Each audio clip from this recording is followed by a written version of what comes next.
Okay, so this is right after I put the first layer of primer on it.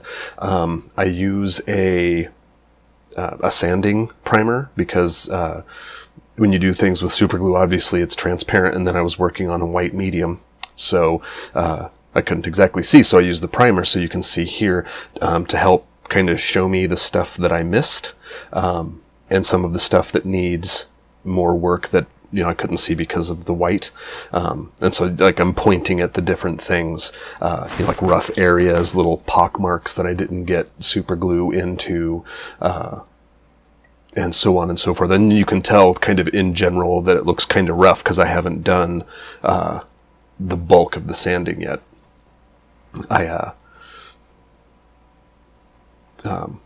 Yeah, so anyway, yeah, just pointing out the stuff, so it's, you never get a perfect first round. So, this is kind of a process.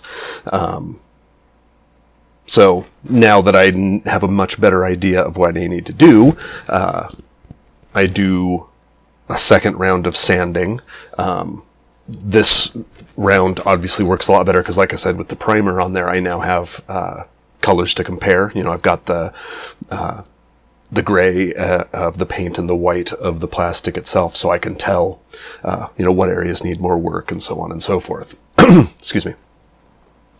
What I was not anticipating, though, was I'm not entirely sure what was going on, like maybe there was humidity or something, but the paint is supposed to be specifically a sanding primer, and I was having huge issues with it. And so, like, yeah, I think I put it up to the camera here. You can see it was just caking over my sandpaper, which was giving me grief. Anyway, I unfortunately neglected to film it, but I had that whole round of sanding, and then this is the result of the second round of primer after I did the second round of sanding, and you can see things in general much smoother. All those little pock marks and things, that I missed the first time are gone. Everything is pretty smooth and the right way. So I was pretty happy with this. So I moved on to the actual painting, which we'll get to now. Okay, so obviously I didn't film the first few seconds for that. I was just testing the brushes to make sure that I was using one that I could get down into the grooves.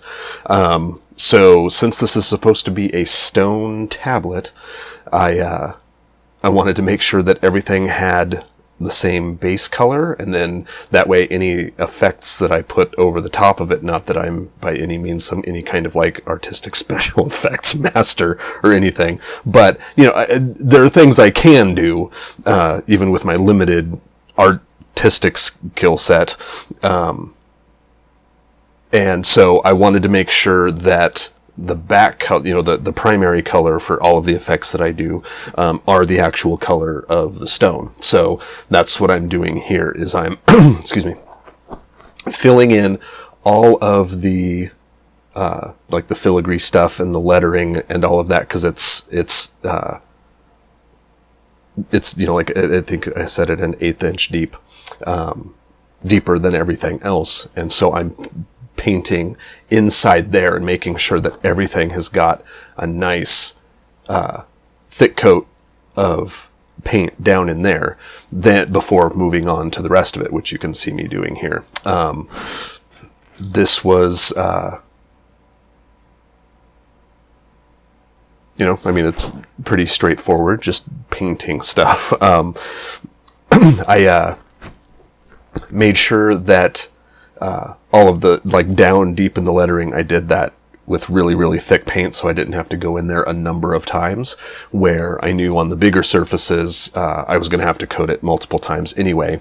So yeah,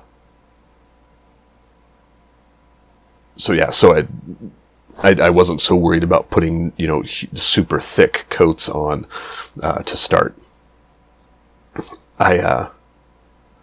So yeah, I started layering and layering and layering, and so this is me applying the second layer now. I think I ended up and I've got it all on here with 4 total coats. So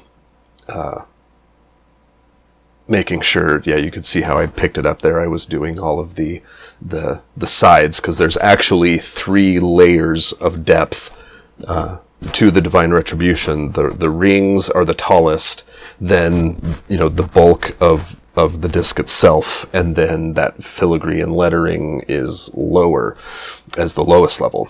So so all of the rings, the sides, I wanted to make sure that they got nice thick coats too. And so, yeah. So anyway, so now this is my testing to see how best to do the shading for the letters. I tried a couple of different things. Like, you saw me first, like, using like an injector. I actually borrowed, the needle, I guess, that I used is the one that I used to fill the ink cartridges for my printer. So while those were drying, I wanted to mess with some visual effects. I was going to try and put, you know, like striations and stuff and make it look more stone, but, which is what you see me doing here with this darker green.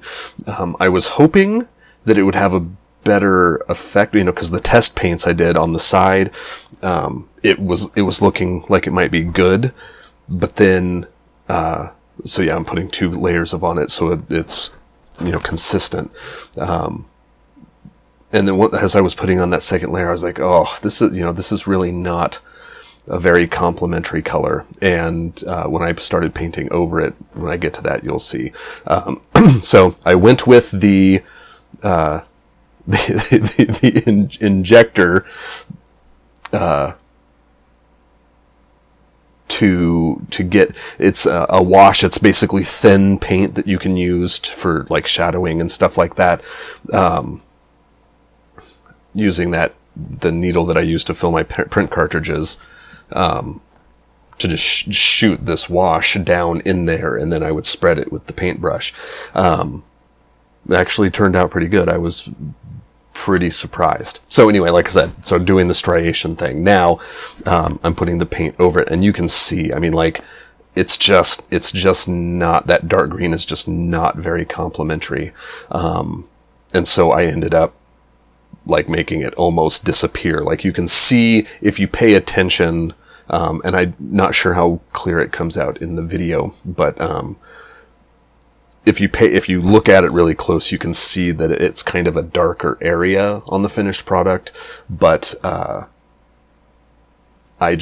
couldn't, in good conscience, leave it super visible, so I mostly hid it away.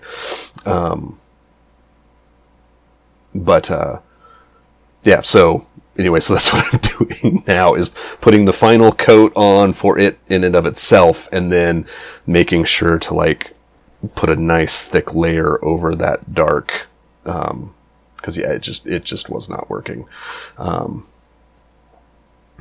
And then doing all the touch-ups, because, you know, when I was injecting the wash, like I only had so much control over the needle, and so it would splash up, or I'd, you know, do a brush stroke wrong or something like that. Anyway, this is how it turned out at the very end. This is after I put the sealer on it, which actually kind of darkened it up a little bit, and I kind of like that. But as far as my portion of the Divine Retribution goes, that is it. I will put a post up on the Patreon page with the actual finished version, because there's supposed to be flames and stuff, but the commissioner is going to handle that part. And so hopefully here in the next week-ish, I'll be able to put the pictures up of the way that it's intended to look version of the Divine Retribution. But in terms of the project for me, that's it. It's done. So yeah, until next time.